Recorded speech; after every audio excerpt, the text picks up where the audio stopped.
Cəbrayılın Daş Veysəlli kəndinin bir qrup sakini doğma kəndinə səfər edib. Vətən sənin torpağının hürrətinə qurban olun. Babəkinin, Koroğlunun qeyrətinə qurban olun. Kənd sakinləri qəbristanlığı ziyarət edib. Kəndin adı yazılmış lövhənin ətrafında ağaclar əkilib. Erməni vandalları tərəfindən darmadağın edilmiş evlərin qalıqlarının fonunda çadır qurulub və bu qayıdış gözəl bir məclislə qeyd edilib.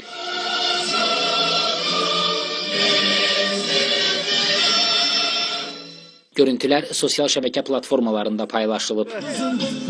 Daş Veysəlli, Allah canları sağ eləsin. Arzularına çatdılar. Qismət bizə də olsun. Bəli, Cəbrayılın Daş Veysəlli kəndinə yollanaq.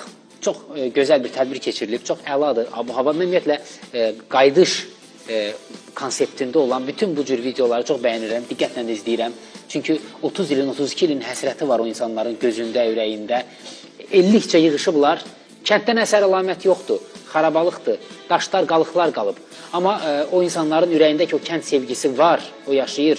Yığışıblar, gözəl bir tədbir törən təşkil ediblər, bayraqlarla, at üstündə gənclər orada ocaq qalayıblar, məzarları ziyarət ediblər, orada bir ağac əkiblər, ağac əkmə aksiyası keçiriblər. Belə samballı, səviyyəli bir, yadda qalan bir gün təşkil ediblər, çox gözəl görüntü, çadır qurublar, bayram eləyiblər. Gözəl görüntülərdir. Dövlət himni səsləndirilib orada. Allah şəhidlərimizə rəhmət eləsin. Onların xatirəsini yad ediblər. Elə bilsən, fikir verdinsə, bu bizim neçənci belə videoda da təqdim edir. Bir-birindən bəhsə girib kəndlərin sakinləri. Gözəl bir qol qaldırıb oynayıblar. Bu da Daş Veysəlli. Əvvəl Füzulinin kənd sakinləri etmişdilər bunu. Ağdam sakinləri ediblər.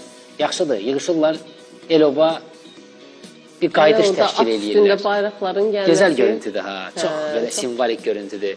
Kənd cəmaatının burnucu göynür o illər üçün. 32 il əvvələ qayıdıblar.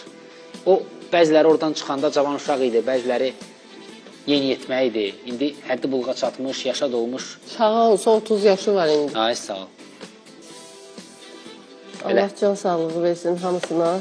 Sevinclərini çox görməsin. Allah bir də xalqımızın başına elə müsibətlər gətirməsin. Amin.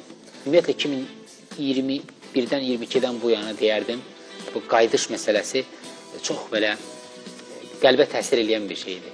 Yatsaq yuxumuza girməzdi amma. Hələ bir də o vətəndaşlar üçün düşün, nə xatirələri var oralarda. Həqiqətən.